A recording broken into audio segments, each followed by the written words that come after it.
Hello বন্ধুরা, একটা নতুন ভিডিও নিয়ে চলে এলাম। এটা গ্ল্যামারের কানেক্টিং রড কিট চেঞ্জ হবে, আর অনেকে আবার ক্র্যাঙ্ক শ্যাফট বলে। তো এর কানেক্টিং রডটা আমি চেঞ্জ করব।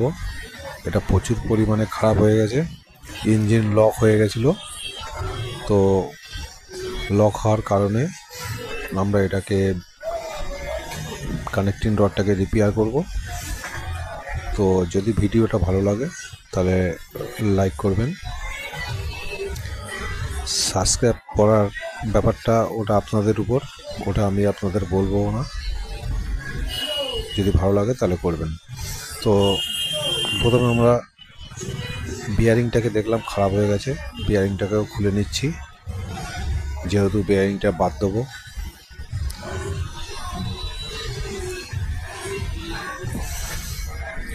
প্রথমে ছেনি দিয়ে মেরে একটু ফাঁকা করে নিচ্ছি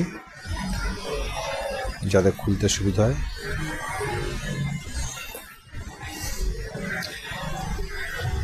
এবার আমরা অন্য জিনিস দিয়ে মারবো। এটা আমার বানানো, নিজেই বানিয়ে নিয়েছি সব।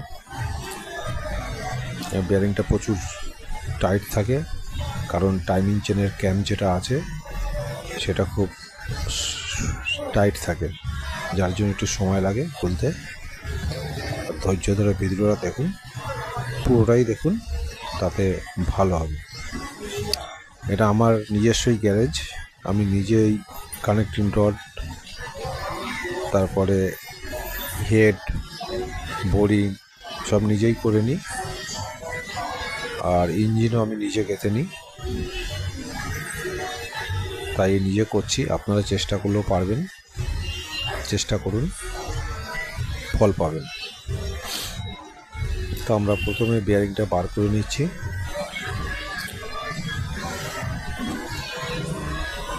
আর এবার আমরা কানেক্টিং রডটাকে খুলব।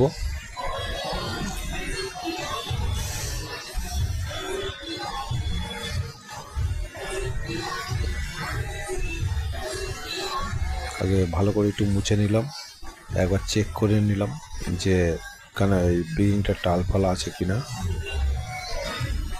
এবার আমরা এই যে যেটা খুলবো সেটাও আমি বানিয়ে নিয়েছি, দেখতেই পাচ্ছেন। এবার একটা ব্যানা নিয়ে পিনের উপর মারবো, মারলে কিন্তু এটা খুলে যাবে। খুলে গেল।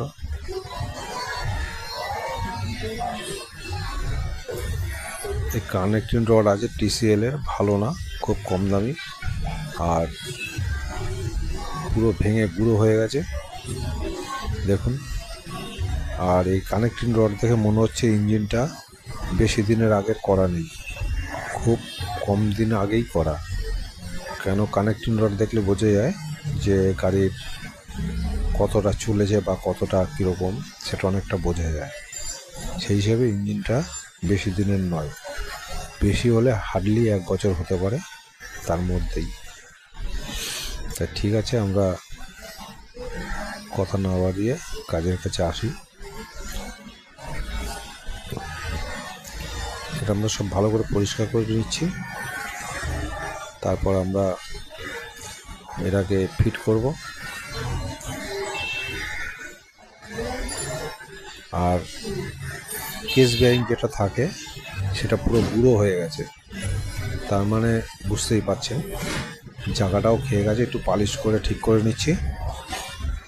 তো আপনারা ভিডিওটা পুরো দেখুন, ভালো লাগবে। আমি এই অবধি বক্তব্য রাখলাম, আপাতত আপনারা ভিডিওটা দেখুন।